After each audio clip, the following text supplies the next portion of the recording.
The hum of the airport never truly ceased. It pulsed softly beneath the overhead announcements and rolling luggage wheels, a rhythm of departures, arrivals, and stories passing through. It was just after noon when Sergeant Maya Collins stepped through the gate at Terminal C. Her uniform was crisp, the creases in her trousers as sharp as the calm in her eyes. She wasn't trying to draw attention. She was doing everything to avoid it. Her boots made a quiet, steady sound against the polished floors as she approached the boarding line. No entourage, no flag-waving welcome home. Just her backpack slung over one shoulder and a first-class ticket tucked carefully into her breast pocket. A gift from her father, General Raymond Collins. He had handed it to her earlier that week with nothing more than a quiet nod and the words, "You've done enough. Come home with dignity." That was all she needed. Maya didn't wear her medals today, not because she wasn't proud, but because this flight wasn't about display. It was about rest. After 11 months in a conflict zone, what she wanted most wasn't celebration, but silence. A few uninterrupted hours between sky and earth, above politics and paperwork, far from the sound of helicopters and the weight of command. As she stepped onto the jet bridge, passengers around her noticed the uniform. Some offered a half smile. Others looked away, uncertain whether to acknowledge or ignore. Maya had grown used to that, respect that hesitated, that flickered at the edges. It didn't offend her anymore.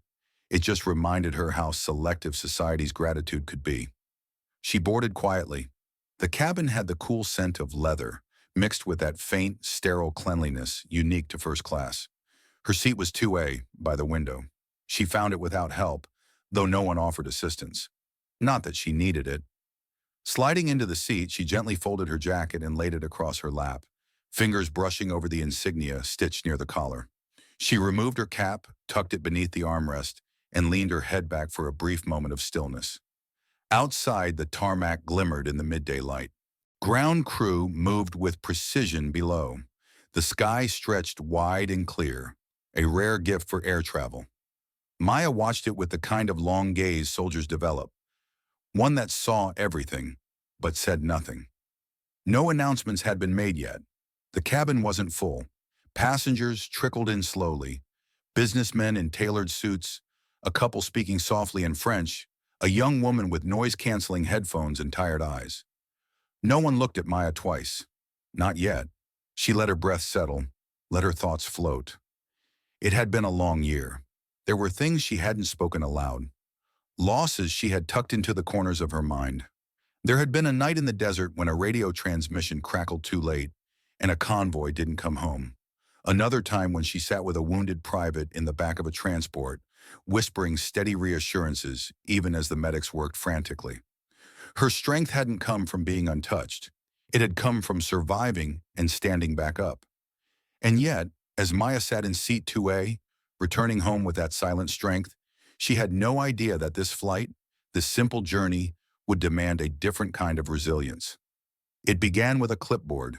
A sharp click of heels sounded on the carpeted aisle as a tall woman approached. She wore a navy blue uniform with a neat golden pin and a name tag that read, Claire Prescott. Her smile was the kind passengers often mistake for warmth, polished, automatic, slightly rehearsed. "Good afternoon," she said lightly, but her eyes didn't match the tone. Maya looked up. Claire's gaze traveled from Maya's boots to her face, then briefly to the folded jacket in her lap. Her brows flickered, just enough for Maya to notice. She didn't speak right away. Instead, she paused beside Maya's seat, as if calculating something internally. "May I see your boarding pass, ma'am?" Claire finally asked, her voice just a hair too tight. Maya blinked once, then reached into her pocket without protest. She handed over the ticket. Claire took it with 2 fingers, her eyes narrowing slightly as she read the seat number. 2A, she murmured. "First class." Then looking up again, "Are you traveling alone?" "Yes," Maya said calmly. "Is there a problem?" Claire's smile returned, thinner now. "It's just, our manifest didn't list a sergeant in this cabin. It may be an error. I'll need you to follow me to the back while we sort this out." Maya didn't flinch. "The seat is valid. My father booked it himself." "I understand," Claire replied, though it was clear she didn't. "But we need to ensure everything matches. I'm sure it was just a clerical mix-up. These seats are usually..." Reserved. Maya stared at her. Reserved. The word hung in the air like invisible ink. Not spoken directly, not clarified, but saturated with meaning. I'd prefer to stay here, Maya said. Claire's smile broke for a second. Ma'am, I'm going to have to insist. You may have received this ticket in error or had it transferred. Either way, until I verify. She placed a hand lightly but deliberately on Maya's forearm. It was subtle, polite even, but it was a line, and Maya felt it. Still, she didn't react. She stood slowly with the practiced control of someone who had faced worse. She picked up her jacket, tucked her cap beneath her arm again, and began walking toward the back alone. No one stood. No one said a word. And that silence. That was the beginning of everything. The walk to the economy felt longer than it should have. Not because of the distance, but because of the weight. Maya Collins walked past rows of plush leather seats, polished shoes, and flickering screens. She didn't bow her head. She didn't rush. But every step toward the back of the plane was a quiet rebellion wrapped in restraint. She reached row 18, middle seat.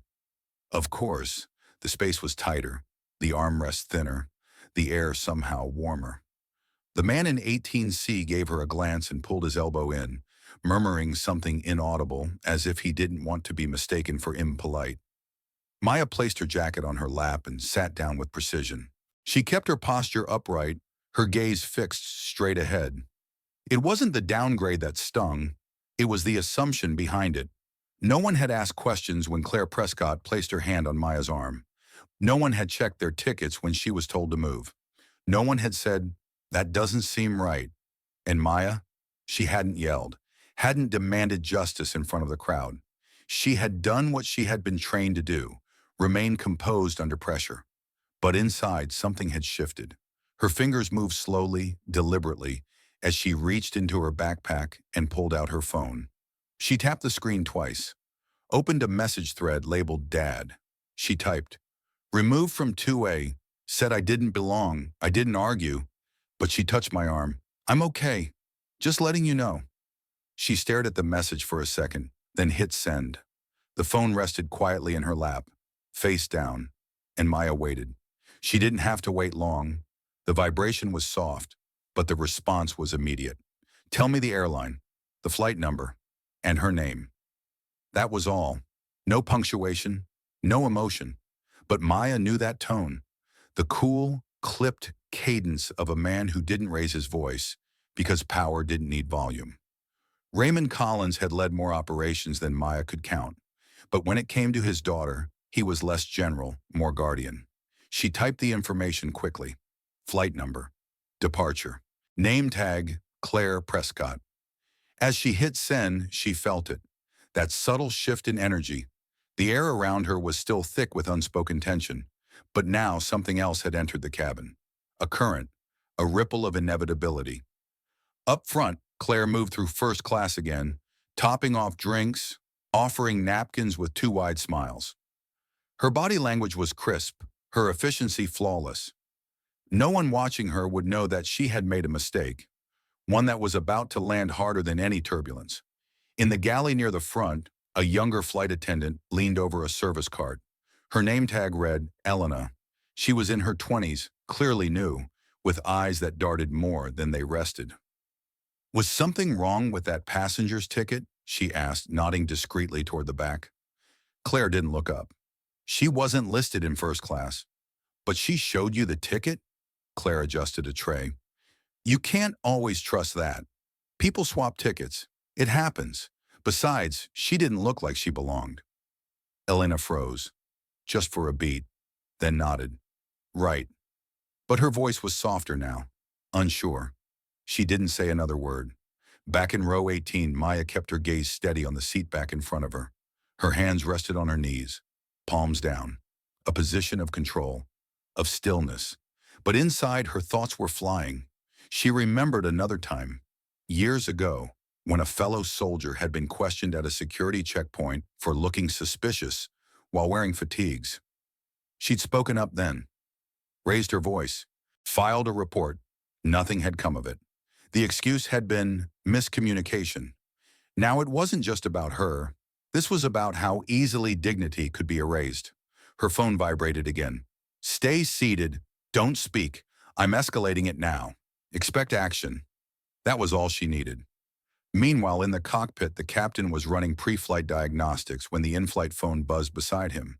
He answered with routine calm. Captain Miller. A voice spoke clearly, controlled. This is General Raymond Collins. I'm calling regarding a passenger on Flight 86 to Denver. Sergeant Maya Collins. Your crew removed her from her assigned seat without proper cause. She was touched and relocated while wearing a full U.S. military uniform. The captain straightened in his seat. I wasn't aware of any. You are now. I've already notified aviation security and sent a formal complaint to the airline's executive crisis line. You'll be receiving a second call within minutes. I suggest you speak to your lead flight attendant immediately and correct the mistake. Publicly. We'll be waiting at the gate. The line went dead before the captain could reply. The silence in the cockpit thickened. He turned to his co-pilot, exhaled slowly, and muttered, Well, this flight just changed. He reached for the intercom. Miss Prescott, please report to the cockpit immediately. Maya didn't move, but she heard it. 3 rows ahead of her, someone looked up from their iPad. A man shifted in his seat. The atmosphere across the plane adjusted like a lens coming into focus. Maya sat quietly, but inside she knew the moment had arrived. She didn't need to raise her voice. She had already made the call that mattered. Claire Prescott smoothed her uniform with the precision of someone who had rehearsed authority for years. She hadn't expected to be summoned to the cockpit. Not like this. Not during boarding. Not after something as minor as reseating a passenger. But something about the captain's voice through the intercom. It wasn't casual. It wasn't a question. It was a command. As she walked up the aisle, heads turned slightly. Not overtly. Just enough to register that something unusual was happening. The air seemed to shift, like the moment right before lightning strikes. Inside the cockpit, Captain Miller was waiting. His hands rested on the control panel, but his eyes were focused on Claire the moment she stepped inside. You wanted to see me? She asked, the smile still barely clinging to her face. Yes, he said, his voice steady. Take a seat.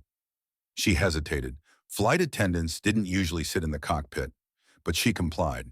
What's going on? She asked, tone still neutral, still professional. The captain leaned forward slightly, folding his hands together.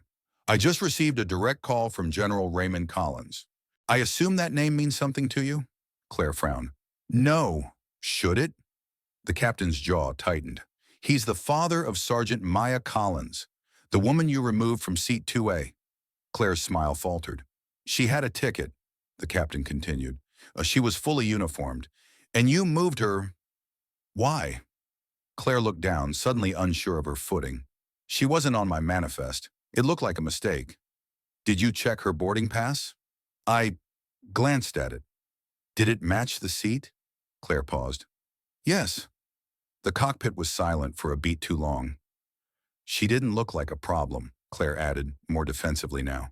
But you know how some passengers, they try to use uniforms, sob stories, anything to upgrade themselves. The captain didn't move. That woman, he said, is an active duty soldier. She earned that uniform and that seat. And because you made an assumption, because you acted without verification, this flight is now under federal observation. A review has already been initiated. Claire's face drained of color. She's not just a soldier, the captain continued. She's the daughter of a senior federal defense advisor. And you didn't just reseat her, you humiliated her in front of a cabin full of people who said nothing. Claire opened her mouth to speak, but he held up a hand. You'll escort her back to her seat immediately, and you will apologize in front of the cabin. She blinked. What if she refuses? She won't. She might make a scene. No, the captain said. She won't, because she already showed more restraint than most people would. But I promise you, if you don't make this right, this plane will not take off. We will ground until federal agents arrive, and when that happens, you will be the story on every headline before morning. Claire didn't respond. Dismissed, the captain said softly but firmly. She stood slowly, walked out of the cockpit, and stepped back into a cabin that now felt entirely different. The first-class passengers were sipping wine. scrolling through devices and making small talk. But Claire felt their eyes on her, like heat through fabric. She walked past them and kept going, down the aisle, step by step, her spine straight, her mouth dry. Each stride toward the back of the plane felt like walking toward a courtroom with no defense prepared. In row 18, Maya was still seated, calm, unmoving. Her posture didn't demand attention. But somehow she became the still center of the entire cabin. Claire stopped beside her row, crouching slightly to meet her at eye level. "Sergeant Collins," she began, carefully enunciating each word. "There seems to have been a misunderstanding. I'd like to escort you back to your original seat." Maya turned her head slowly. Her face gave away nothing. "A misunderstanding?" she repeated, her tone flat. "Yes," Claire replied quickly. "Your name didn't appear on my manifest. I assumed it was an error." Maya studied her for a long moment, then looked down at her phone. She typed, "She's here. Says it was a misunderstanding." A reply came almost instantly. "Make her say exactly what she did. No protocol, no spin. The truth." Maya looked up again. Her eyes were sharp, not angry, not even offended. Just resolute. "You told me to move," Maya said softly. "You said I didn't belong in first class. And you touched me." Claire flinched slightly. "It was a small gesture." "You touched me," Maya repeated. "And now you want to pretend it didn't happen." A hush was falling around them. Screens paused. Conversations stopped mid-sentence. Passengers leaned subtly toward the aisle, drawn in by the gravity of the moment. Claire swallowed. "I misjudged the situation. I overstepped. And I apologize for the inconvenience." Maya raised one eyebrow. "You didn't ask anyone else in first class to show their ticket. Just me. Why?" The question was a blade, silent but cutting. Claire glanced around. People were watching, listening. She whispered, "I made a mistake." "Say it louder," Maya said, "so they can hear." Claire stood, turned slightly toward the cabin, and took a breath that shook more than she meant it to. "I wrongly removed Sergeant Collins from her seat," she said, voice barely above a whisper. "She had a valid ticket. I judged her unfairly, and I apologize." Silence fell. Not empty silence, but full, heavy, a silence that said, "We saw that." Maya didn't thank her. She didn't nod. She stood, lifted her jacket, and began walking back to the front, alone. But this time, heads turned as she passed. Some passengers looked guilty. Others looked away. No one smiled. No one dared offer empty words. The shame lingered in the cabin like stale air. Seat 2A was still waiting. She slid into it again without a sound, placed her cap beneath the armrest, folded her jacket across her lap. Claire stood awkwardly beside her for a moment, unsure of whether to speak. "If there's anything I can get you—" Maya opened a book from her bag and turned a page. She didn't respond. She didn't have to. Her silence said everything. Claire Prescott's shoes tapped nervously against the galley floor. Her hands, usually so steady, trembled as she stacked drink trays in silence, pretending to rearrange items that didn't need rearranging. Every breath felt shallow. Every movement was exaggerated, like she was being watched even when no one was looking. Because they were looking. Not directly, not rudely, but the cabin had changed. The smiles were gone. The chit-chat evaporated. Now passengers sipped drinks slowly, glanced across aisles with quiet discomfort, and glanced, often unconsciously, toward seat 2A, where Maya Collins sat, composed, calm, untouched. She wasn't fidgeting or scrolling or reacting to the low current of energy around her. She read, or at least appeared to. The book in her hands might have been open to a random page, but it didn't matter. What mattered was how she sat, straight-backed, graceful, unbothered by the fact that she had just been publicly humiliated and quietly vindicated. There was no vindictive look on her face, no smug satisfaction.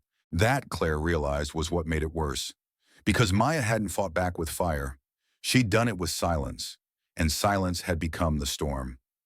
Near the galley, Elena Cruz, still junior, still learning, watched her supervisor with a conflicted expression. She wanted to say something. She had wanted to say something since the very first moment Claire asked Maya to move. But she hadn't. Like everyone else, she had stayed quiet. Now that quiet echoed inside her like regret. Claire caught her staring. What? I didn't say anything, Elena murmured. But I saw what you did. Claire's jaw stiffened. I've already apologized. Did you mean it? Claire turned back to her tray. It doesn't matter if I meant it. I said it. Elena looked away. It matters to her. Far up front, in the cockpit, Captain Miller received his second call of the hour. This one wasn't from a general. It was from the airline's executive response line. He listened carefully, gave short answers, nodded even though no one could see. Then, in a lower voice, he said, "Yes, she's been returned to her seat. No, there was no incident. Yes, passengers witnessed the correction." A pause. "Yes, I understand the risk if this reaches the press." When he hung up, he stared out the cockpit window. Risk? It was too late for that. Back in seat 2A, Maya's phone buzzed softly on her tray table. She glanced down. Dad. They're meeting the plane at the gate. Do nothing. Say nothing. Let them come to you. She responded with one word. Understood.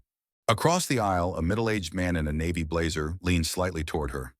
I saw what happened earlier, he murmured. That was unfortunate. Maya closed her book. Unfortunate? She asked, not accusing, just observing. He cleared his throat. Yes, well, a misunderstanding. I'm sure she didn't mean anything by it. Maya looked at him calmly. Did you say anything when it happened? He blinked. No, I didn't think it was my place. She turned back to her book. Exactly. He sat back slowly, said nothing more. And across the cabin, others heard the exchange, not with their ears, but with their conscience. That, Maya thought, was the real virus in the system. Not just racism, not just bias, but the silence that protects it. The flight continued like a normal flight, or at least it tried to. Drink service resumed. Announcements buzzed through the speakers. A baby cried briefly from somewhere in the economy, but no one, not even the most oblivious frequent flyer, could pretend that everything was fine. Especially not Claire. She moved like a shadow now, careful not to make eye contact, careful not to walk too close to Maya's row. At one point, she approached a woman in seat 1C and asked, "Would you care for anything to drink?" The woman nodded, glanced over Claire's shoulder at Maya, and said curtly, "Water." Claire returned with a glass, her hands still trembling slightly. Elena watched her from across the galley. She doesn't have to say anything, Elena said softly. Claire frowned. What? You asked if she meant it. Her silence. I think she's already said more than any of us have. Claire didn't respond. She turned her back, gripping the counter harder than she needed to. Because Elena was right. The hardest part wasn't the public correction. It wasn't even the call from the captain. It was knowing that Maya Collins had walked back to her seat without needing to shout, and somehow in doing so, had dismantled the illusion Claire had built around herself for years, that she was fair, that she was just doing her job, that she never judged. Now even she couldn't hide from the truth. At the front of the plane, the curtain between first class and the cockpit fluttered slightly. Then came the sound everyone recognized, the ding of the seatbelt sign. The captain's voice filled the cabin, smooth and professional. Ladies and gentlemen, we've begun our initial descent. Please return to your seats and ensure your tray tables are stowed and seats are upright. We'll be landing shortly. A familiar shuffle began. Passengers stretched. Drinks were finished, laptops closed. But beneath the ritual, a new tension hummed. Because they knew. This landing wasn't just a descent to a runway. It was a descent into consequence. Maya remained still, already upright, already composed. She didn't reach for her backpack. She didn't check her phone. She just waited. There was a difference between waiting in fear and waiting in readiness. Maya was the latter. She didn't need justice to be loud. She just needed it to arrive. The wheels met the tarmac with a subtle thud, followed by the mechanical growl of the reverse thrusters. The plane slowed into a gentle glide. A few passengers clapped, as some always did. But even that sound felt awkward, hollow, uncertain. No one truly knew how to respond to what had just unfolded 35,000 feet in the air. It wasn't just a landing. It was a reckoning. Maya Collins sat with her seatbelt fastened, her hands resting on her lap. She hadn't moved since the announcement. Her face was calm, her posture relaxed, but her eyes focused, watchful. Not with anger, but with the patience of someone who knew what it meant to wait for the world to catch up to the truth. Her phone buzzed again. "Dad, they're at the gate. Stay seated. Let them come to you." She didn't reply. She didn't need to. Back in the galley, Claire Prescott stood stiffly, staring at the closed cabin door. Every movement of the aircraft seemed amplified. The lurch of brakes, the rumble of taxiing, the dull whisper of voices behind her. But above it all was the louder, pounding throb of her heartbeat. She had hoped, quietly, irrationally, that perhaps things might end differently, that perhaps her apology would suffice, that maybe her mistake would fade in the shuffle of travel and fatigue. But nothing had faded. Everything had sharpened. The intercom crackled. The captain's voice again. "Ladies and gentlemen, welcome to our destination. For your safety, please remain seated with your seatbelts fastened until the aircraft comes to a complete stop at the gate and the seatbelt sign has been turned off. Thank you for flying with us." Then came the sound Claire had been dreading, the hiss of the cabin door unlocking from the outside, and with it, voices, firm, clipped, official, steps, then silence. A man stepped onto the plane. He wasn't in an airline uniform. He wore a dark suit, his badge clipped neatly to his chest. His posture was straight, his face is unreadable. His eyes scanned the front row, then landed on Claire Prescott. "Ma'am," he said, his tone formal but unmistakably direct, "you'll need to come with us." Claire's mouth opened slightly, as if she were about to say something, but no words came. "This is in response to a formal complaint filed with federal aviation authorities and the Department of Defense," the man continued. "You will be escorted for questioning immediately." A ripple passed through the cabin. Not gasps, not outrage, just silence. The kind of silence that acknowledged a line had been crossed, and now justice had arrived to retrace it. Claire gathered herself, straightened her uniform, lifted her chin, but the movements were mechanical, void of their usual poise. She stepped into the aisle. As she walked toward the front of the cabin, passengers leaned ever so slightly, curious, wary, quietly satisfied. Their eyes didn't burn with anger. They didn't scream. They simply watched. And in that watching, the weight of judgment was heavier than any shout. As Claire reached Maya's row, she made a mistake. She looked, just a glance, a brief, involuntary flick of the eyes. But Maya was already looking. Their eyes met. And in that second, just one breath of silence, Claire Prescott saw something that haunted her more than any disciplinary form or suspension letter. She saw dignity, unshaken, unmoved, unapologetic. She looked away first and kept walking. The cabin door closed behind her with a gentle seal. Final. Absolute. Inside, the plane held its breath. And then, relief. Not the cheerful kind, not a celebration, but the kind that comes when something long overdue has finally been set in motion. Maya exhaled slowly. She leaned back into her seat, oat in victory, but in clarity. This wasn't over. This was the middle. Passengers began to stir, retrieving bags from overhead bins with slower, more thoughtful hands.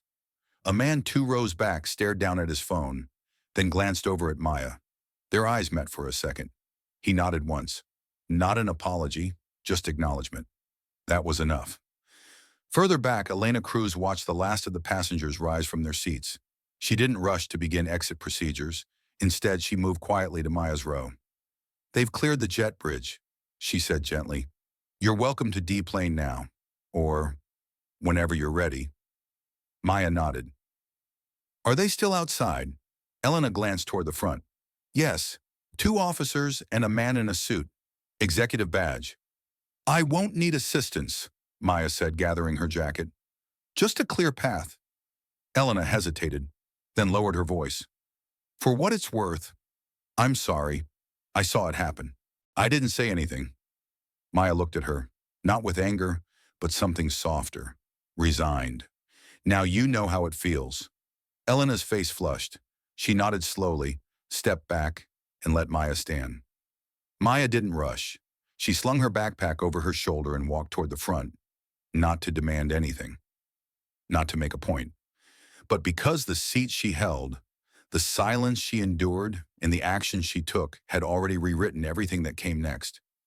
As she passed each row, passengers turned. Some bowed their heads slightly, others looked down, but no one spoke. No one had to. She reached the door. Waiting just outside was a man in a tailored navy blue suit. His lapel bore a small silver pin, the airline's insignia. His expression was neutral, but respectful. "Sergeant Collins," he said, extending a hand. "My name is Miles Davenport. I'm with the airline's executive response team. We've been informed of the situation. Your father has requested full transparency and accountability on your behalf.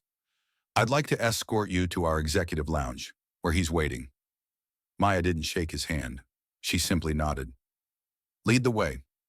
As they walked through the terminal, employees stepped aside, some with recognition, others with uncertainty. No one asked questions.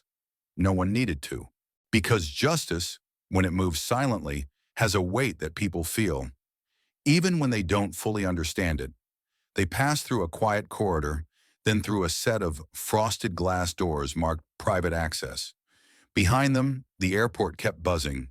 Boarding calls, rolling suitcases, oblivious travelers. But for Maya Collins, the runway had shifted.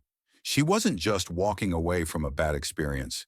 She was walking towards something larger, and the world was about to see just how far that walk would go. The doors to the executive lounge opened with a soft mechanical whisper. Cool, filtered air greeted them, markedly different from the recycled hum of the terminal. Inside, the atmosphere was serene, almost too polished. Neutral lighting glowed from sconces along the wall, and the muted hum of a coffee machine filled the space like a soft percussion beneath the silence. Maya Collins stepped in with quiet authority. She didn't need to scan the room. She already knew where he'd be. In the far corner, seated at a low table with a closed leather folder before him, was General Raymond Collin, her father. He was no longer in uniform, but the command never left his posture. His spine was straight, his presence steady. When he saw her, he stood not with urgency, but with reverence. They met halfway. He didn't say anything at first. Neither did she. He opened his arms and she stepped into them. The embrace was brief, firm, more about grounding than comfort. "You all right?" he asked quietly. Maya nodded once. "I am now." He looked into her face for a moment longer, just to be sure, then gestured to the seat across from him. "Sit. Let's talk." Maya dropped her backpack beside the chair and sat. She mirrored his posture, upright, alert, controlled. She didn't ask what was in the folder. She already knew it wasn't sympathy. It was the strategy. "I've read the preliminary report," Raymond began, tapping the folder. "They've already issued a preliminary internal statement. A clarification, they're calling it." Maya's lips twitched, not quite a smile. "Let me guess. They regret the incident. They take matters of discrimination seriously. They're reviewing internal procedures." He nodded grimly. "Almost word for word. They didn't name me, did they?" "No," he confirmed. "They're still hoping to bury it beneath vague language, hoping you'll be satisfied with the illusion of accountability." Maya didn't respond. She didn't need to. The air around her said everything. "They're offering to meet privately," he continued. "The CEO wants a sit-down. He'd like to express his deepest apologies." Maya tilted her head. "In private. Always in private." Raymond leaned forward, folding his hands. "I don't want revenge, Maya. Neither do you. But this isn't something we absorb and move on from. You were publicly humiliated on federal property while in uniform by a system that allowed someone like Claire Prescott to act on bias without fear of consequence." He paused, letting the words settle between them. "You didn't just face discrimination. You faced institutional permission for it." Maya exhaled slowly. "So what do we do?" He opened the folder and slid it toward her. Inside were several sheets of paper, typed notes, printed emails, policy references, and a copy of her boarding pass. Her name, her seat, her rank. Clear, valid, irrefutable. "I'm proposing mandatory policy changes," he said, "for every major airline." "Training?" she asked. Training is the start, he said, but we both know it's not enough. I want real enforcement mechanisms, internal review boards with independent oversight, required ticket verification logs for seat reassignments, digital documentation of all incidents involving removal or passenger disputes. Maya nodded slowly. And consequences? Immediate suspension for any violation of protocol, and in cases involving uniformed service members, direct review by a military liaison to civil aviation. She looked at the documents again, then back at him. They won't go for it. They'll have no choice, he said. The story's already leaking. Passengers filmed the apology. Several are already posting about it online. He opened his phone and handed it to her. The screen showed a social media post. A still image. Claire standing beside Maya's seat. The caption read, "This soldier was removed from first class for no reason. She kept her dignity. The airline didn't." Already it had over 30,000 shares. "I didn't ask for this," Maya murmured. "I know," he said, "but it asked for you." She was quiet for a long time. Then, "I want to speak." Raymond blinked. "To the press?" "Yes," she said. "Not to name her, not to shame her, but to name the truth. This can't be solved with a coupon and a corporate tweet." He studied her face. Strong, composed, certain.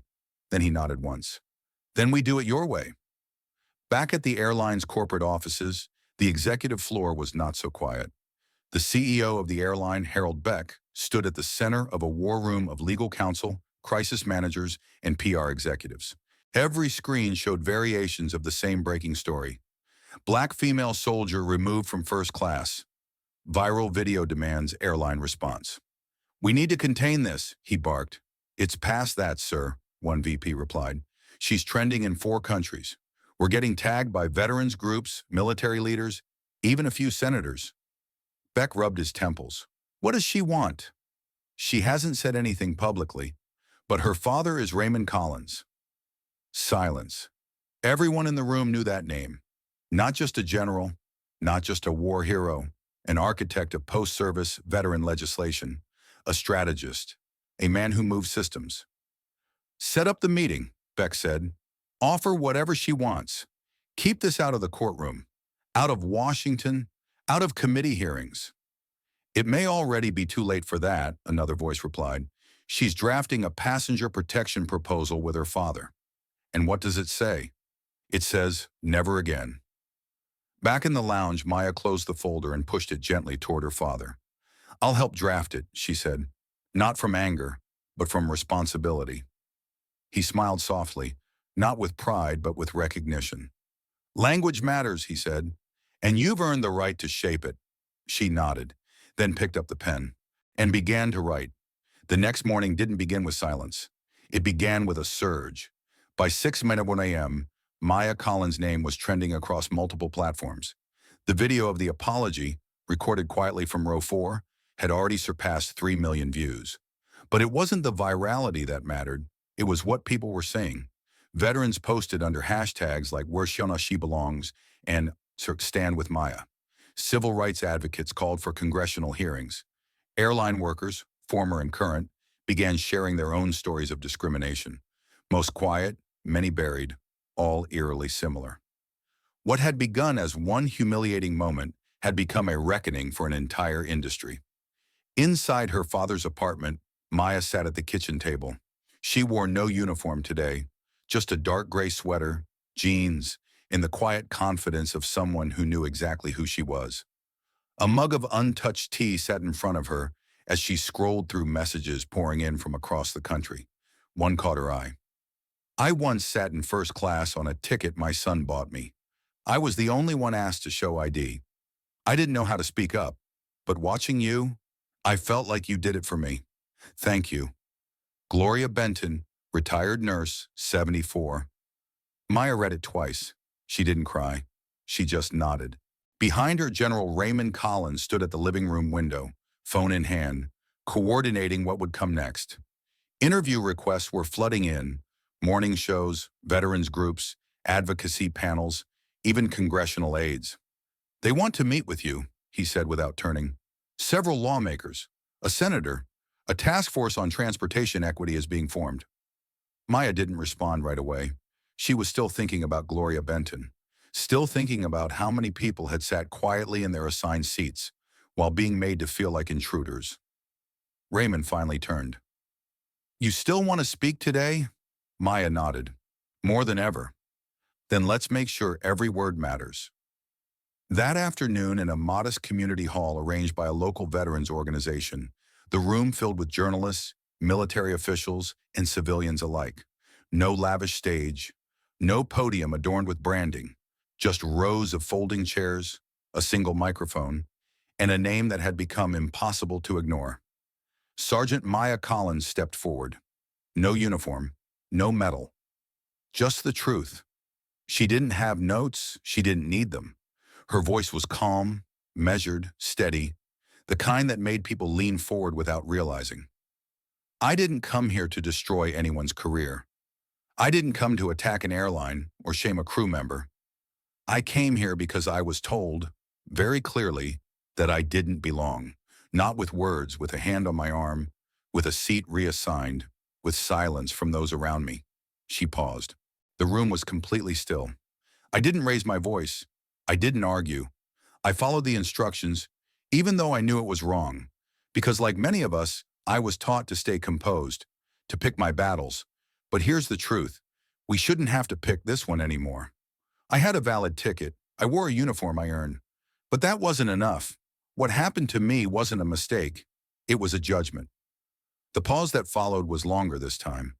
And it happens too often, not just to soldiers, but to passengers who are black, brown, disabled, Muslim, queer, quiet, proud, or simply unfamiliar. People whose presence doesn't fit someone's expectation of where they think belonging should sit.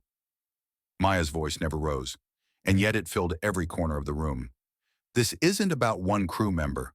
It's about a culture of casual dismissal, one that whispers, "You're not supposed to be here." "Well, I am here, and I won't be moved again." She stepped back. No grand flourish, no dramatic exit, just quiet, deliberate stillness. Then the applause came, not thunderous, not performative, but real. Long, steady, rising from people who didn't just agree, but who recognized themselves in her words. In the back of the room, General Collins watched. He didn't clap. He didn't need to. He simply watched the moment his daughter stopped being a symbol of victimhood and became an architect of change. That night, the clip of her speech went viral. Again. But this time, it wasn't just civil rights circles or veterans forums. It was everywhere. It played on evening news segments. It appeared in college classrooms. It was quoted by the flight attendants' union leaders. Even celebrities, some genuinely moved, others opportunistic, reposted it. Still, Maya refused to do interviews. She told her father, "The message is out there. The rest is policy." And the policy was coming. Raymond Collins had already submitted a formal draft to the Department of Transportation titled Passenger Equity and Protection Act, PEPA, co-authored by Maya. The proposal was clear, practical, and rooted in lived experience. Mandatory anti-bias training for all airline personnel, renewed annually. Internal verification systems for all seat reassignment, logged and reviewed weekly. Third-party ethics boards to review discrimination claims. Real-time passenger protections for military members, disabled individuals, and historically targeted groups. Civil consequences for any airline found to enable discrimination through negligence or internal policy gaps. It wasn't a PR bandage. It was a blueprint, and it was already gaining support, but not everyone was ready to move on. One evening, Maya entered a quiet cafe tucked away in the arts district of the city. She had agreed to a podcast interview with a veteran-run channel. Just conversation. No cameras, no headlines. As she waited at the back of the cafe, sipping mint tea, she noticed a woman sitting alone near the window. Shoulders hunched, hair down, civilian clothes. But unmistakable, Claire Prescott. She wasn't wearing the mask of authority anymore. She looked smaller now. Not physically, but inwardly. Her hands gripped the paper cup in front of her, like it was the only solid thing in the room. Claire looked up. Their eyes met. Neither woman moved. Maya didn't walk over. She didn't nod. She didn't acknowledge. Not out of cruelty, but because the conversation had already happened, at 30,000 feet in front of everyone. But when Maya stood to leave after the interview, the cafe manager handed her a folded note. I lost my job. I deserve to. I'm volunteering now at a community center. One of the kids said she wants to be a pilot because of you. I won't forget what I did to you, but I hope it won't define me forever. CP. Maya folded the note once, placed it in her coat pocket. No smile, no closure speech, just one step forward. Because even in consequence, change had begun. The morning sun rose slowly over Washington, D.C., casting a soft golden light on the marble buildings of power. But inside the National Aviation Policy Forum, the atmosphere was anything but soft. Microphones were tested. Policy advisors fidgeted with briefcases and lanyards. Senators scanned briefing notes they hadn't truly read. Everyone in the room had seen hundreds of speakers before, but today one name silenced the noise. Sergeant Maya Collins. She didn't arrive in uniform. She didn't bring medals, just a plain white blouse, jeans, and the unshakable posture of someone who had once been asked to vacate her rightful seat and chose instead to stand her ground without standing up. There were no handlers, no flashbulbs, no applause lines. Maya walked quietly to the podium, and when she began to speak, the room held its breath. I didn't come here for fame, she said, her voice steady and deliberate. I didn't come to relive what happened to me. I came because what happened to me is still happening to people who don't have the privilege of being heard. A ripple of stillness passed through the room. The seat I held on that flight wasn't just a seat, it was a symbol, a confirmation that I had earned my place. And when someone asked me to move, not because of a system error, but because of a personal judgment, it wasn't just about the location. It was about perception, it was about belonging. Maya paused. Maya. Her gaze swept across the room. Industry executives, federal regulators, elected officials. We can write 100 rules. We can update policies and produce training modules. But nothing changes unless we challenge the beliefs behind the behavior. The belief that a black woman doesn't belong in first class, that a soldier in uniform must be questioned, that silence equals consent. I didn't raise my voice. I didn't escalate. I followed the instructions. I sat in the back. And that's why people listened, because they were finally forced to look at their inaction. Another pause. This isn't about me. It's about every passenger who's ever been quietly judged, casually dismissed, or publicly shamed because they didn't look like someone who belongs. This is not a misunderstanding. It is a pattern. And it is time we put policy where our outrage is. Before you ask for someone's boarding pass, check your bias. Her words landed like quiet thunder. The first person to clap was a retired colonel in the back row. Then another. Then the room. It wasn't performative. It was the sound of a mirror being held up to power. That evening, her speech flooded every major outlet. A CNN anchor summarized it best. She didn't raise her voice, but she made the entire aviation industry listen. A senator reposted the video with a single line. We're not just updating policy, we're rewriting respect. At the airline's corporate headquarters, crisis response turned to crisis reckoning. CEO Harold Beck leaned against a table covered in printouts, legal briefings, and social media reports. She's not trying to sue us, he muttered. She's trying to fix us. One of his advisors nodded gravely. And she might just do it. 3 days later, Maya received a formal invitation from the Department of Transportation. They were assembling a new task force, the Federal Passenger Rights Committee. They wanted Maya, and they wanted her father. Not for appearances, but for guidance. Still, Maya didn't say yes right away. She wasn't hesitant because she was afraid. She was thoughtful because she understood the truth. What came next was no longer about her. It was about the countless people who had been told, in ways both loud and subtle, you don't belong here. 1 week later, she spoke again, but not at a forum or on television. This time it was a classroom, and the courage to stay seated when the world tries to remove you.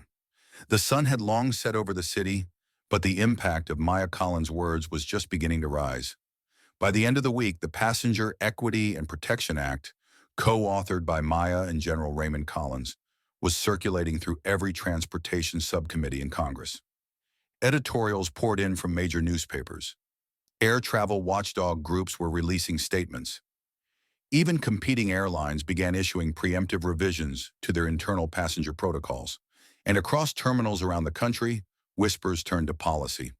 In one major airline's training center, a supervisor paused a bias awareness module and asked, "Has anyone here ever seen a passenger removed for reasons they couldn't explain, but didn't speak up?"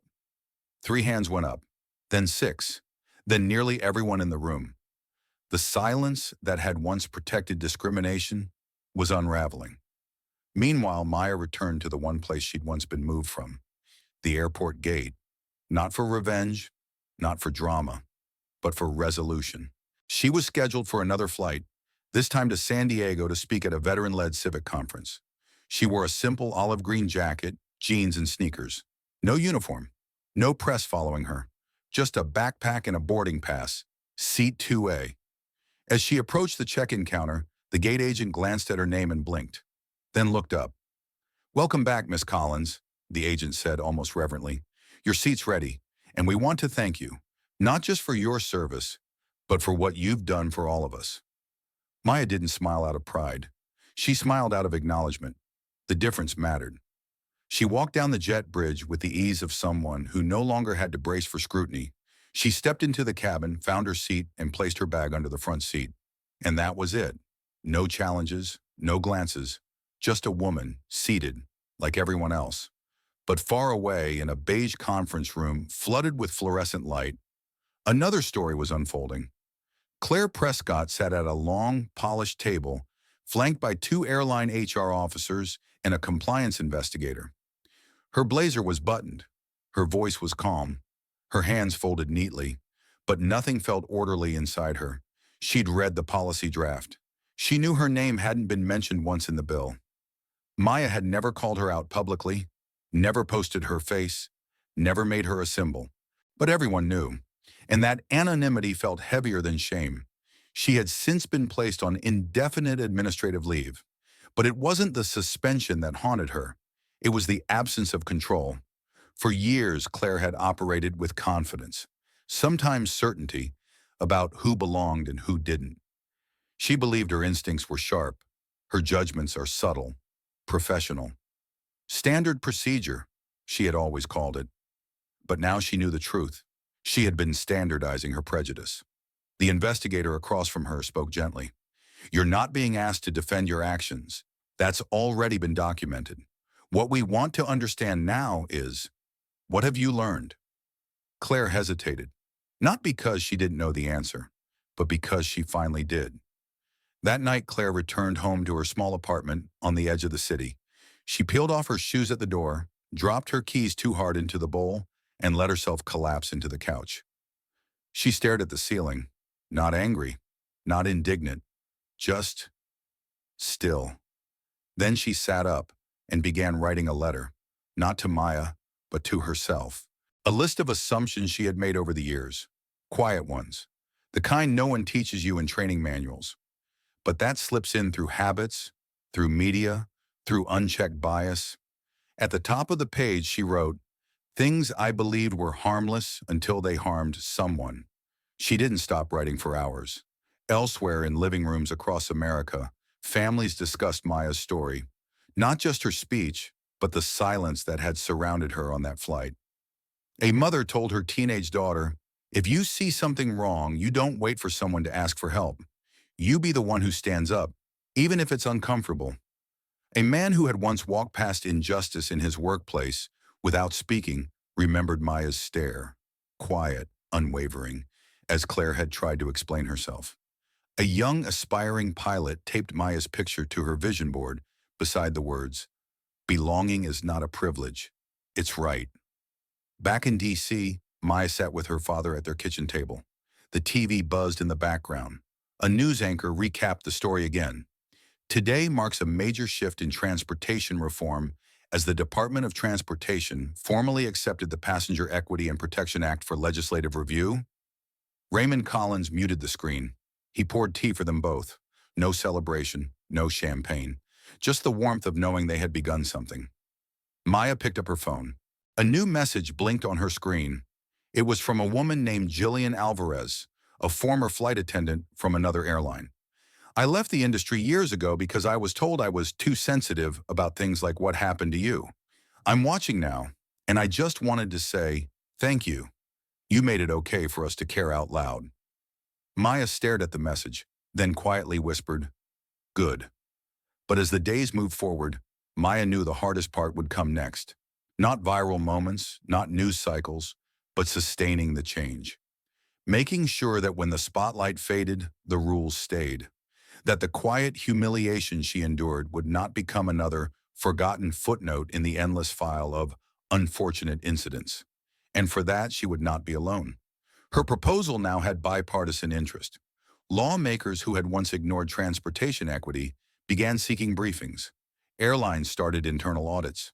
Union reps contacted her to coordinate anti-bias programs led by employees. One thing was clear. This wasn't just a story anymore. It was a standard. On the final page of the PIPA draft, Maya had added a single handwritten note. Let dignity be the default, not the exception. That phrase, once scribbled in a quiet moment at her father's kitchen table, now appeared on pamphlets, training materials, airport terminals. It became a motto, not hers, but everyone's. And as Maya prepared for her next flight, to speak to a room of future transportation leaders, she knew something had finally shifted in the skies above. Because this time, when she stepped on board, she wouldn't be the only one watching. The whole country would be. Spring arrived quietly in the nation's capital. Dogwoods blooming along sidewalks. Crisp air warmed by sunlight that lingered just a little longer each evening. Life moved on, as it always does. But somewhere beneath the surface, something was different now. Something had shifted. Inside a congressional hearing room nestled in a marble-clad wing of the Capitol, Maya Collins sat beside her father. No longer just a military daughter, no longer just a wrong passenger, but a policy architect. The Department of Transportation was reviewing the final draft of the Passenger Equity and Protection Act, now bearing not just endorsements, but bipartisan support. Senators who once skimmed through equity proposals now leaned forward with genuine questions.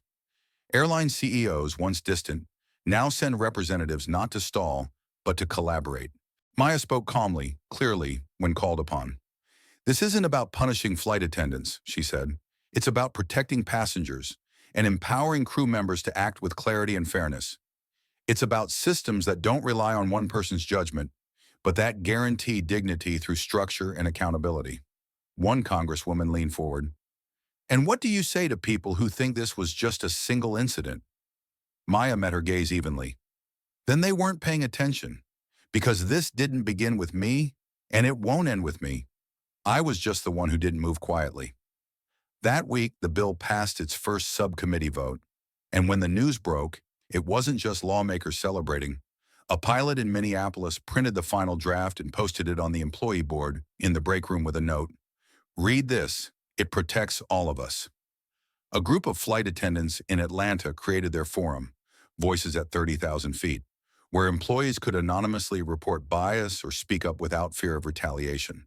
And in a small town in Arkansas, an older man who had watched Maya's testimony sent her a handwritten letter. My wife was once asked to move from first class too. She never spoke of it again, said it embarrassed her. Thank you for giving her voice back, even if it came too late. But for Maya, the defining moment came not on the news, not on the Senate floor, but on a quiet flight back home. She booked her ticket like always, online, no calls, no coordination, just a seat, two-way. She wore her jeans, a soft navy cardigan. Her backpack was slung over one shoulder. As she boarded, she noticed a new poster near the gate. Passenger Equity Protocol in effect. Your seat, your right. She didn't smile, she just nodded. The flight attendant, greeting passengers at the do, recognized her, but didn't make a scene. Welcome aboard, Ms. Collins. Thank you for flying with us. That was all, and it was enough. In seat 2A, Maya settled in. She looked out the window, and for the first time in a long time, she didn't wonder if someone would ask her to move. She didn't brace for an explanation. She simply belonged. Across the aisle sat a mother and daughter. The child stared at Maya with a wide-eyed kind of recognition. Not celebrity, but admiration. The girl leaned toward her mother and whispered something. The mother smiled softly. The girl turned and said, "I want to do what you do." Maya glanced at him warmly. "What's that?" "Make rules that help people." Maya chuckled gently. "Then you're going to change the world." The girl beamed. And just like that, Maya realized, the next chapter had already begun. Later that month, Claire Prescott sat alone in a community center near her apartment, helping a young boy with a reading exercise. She no longer wore a uniform. She no longer carried the false armor of authority, but she carried something heavier and far more useful: awareness. A quiet shift had taken place inside her. No longer afraid of being judged, she was learning to face her choices. She still hadn't returned to the skies.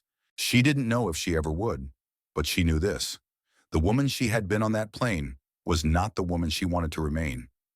One of the center's administrators passed her a flyer. "Did you see this?" she asked. Claire looked down. It was Maya's face on a poster for a citywide equity forum. The headline read, "We all have a seat in this conversation." Claire didn't flinch. She simply whispered, "Good." In the weeks that followed, Maya declined interview after interview. She wasn't interested in becoming a symbol, a brand, or a soundbite. She turned down book deals. She refused product endorsements. She wasn't here to be remembered. She was here to make sure no one else was forgotten. Instead, she returned to working part-time with veterans transition programs. Quiet work, purposeful. She helped them navigate paperwork, find jobs, and regain confidence. And when one of them, a young black woman named Tiana, confided that she was scared to travel alone because of how people might look at her in uniform, Maya said simply, "Take your seat and don't move." Tiana nodded, and she did. The final scene wasn't on a plane. It wasn't in a courtroom or a hearing room. It was in a classroom. Maya stood before a group of young policy students, future lawmakers, transportation leaders, activists. She didn't use slides. She didn't give a lecture. She told them a story about a plane, a seat, a silence, and a decision not to stay silent anymore. When she finished, one student asked, "Do you think this story's over?" Maya looked around the room. "No," she said. "I think you're about to write the next chapter." Final message. Moral of the story. Maya Collins' story was never just about a flight. It was about every quiet injustice that happens in plain sight. It was about the cost of silence. It was about how dignity doesn't need permission. It demands presence. And presence, when backed by purpose, becomes something bigger than protest. It becomes policy. So the next time you see someone being moved, questioned, dismissed, not because of their actions, but because of someone's assumptions, ask yourself, what would have happened if no one said anything? And then ask the better question, what will happen now that we have done? Because the seat may look ordinary, but for someone, that seat is the moment they decide, I belong, and this time, no one's moving me. The real lessons. 1. Dignity isn't a reward, it's right. Maya didn't ask for special treatment. She asked to be respected as any other passenger with a valid seat. And that's the core of her story. You shouldn't have to prove your worth to be treated with decency. 2. Silence isn't always consent, but it can be complicity. The passengers who said nothing didn't mean harm, but they protected harm anyway. Maya's calm courage became a mirror, not just for racists, but for bystanders. And in that mirror, we saw what our silence shields. 3. Change doesn't start with protest signs, it starts with a refusal. By staying in her truth, Maya sparked federal policy reform. She didn't seek to destroy someone's career. She sought to prevent another quiet injustice from happening again. Her resistance wasn't loud, it was unshakable. 4. Systems don't change because they want to. They change because they're forced to face themselves. Every law, every line of the Passenger Equity and Protection Act exists now because one woman refused to be quietly displaced, and because she knew you don't fix what you refuse to name. Why this story matters for all of us. Maybe you've never worn a uniform. Maybe you've never been asked to move to the back. But if you've ever felt like you had to shrink to make others comfortable, if you've ever been made to feel out of place because of how you look, speak, or carry yourself, Then Maya's story is yours too. She stood her ground, so you could sit without shame. She turned a single act of bias into a national turning point. And she did it not by demanding the spotlight, but by being undeniable in its absence. Final reflection. So the next time you see someone being questioned unfairly, don't say it's not my place. Make it your place. Stand next to them. Speak up for them. Sit with them. Because every seat holds more than an EA passenger. It holds a principle. And when that principle is violated, not by accident, but by assumption, we all must respond. Not out of charity, but out of conscience. Because no one should ever be made to feel like a stranger in a seat they rightfully earned. Not anymore. Never again.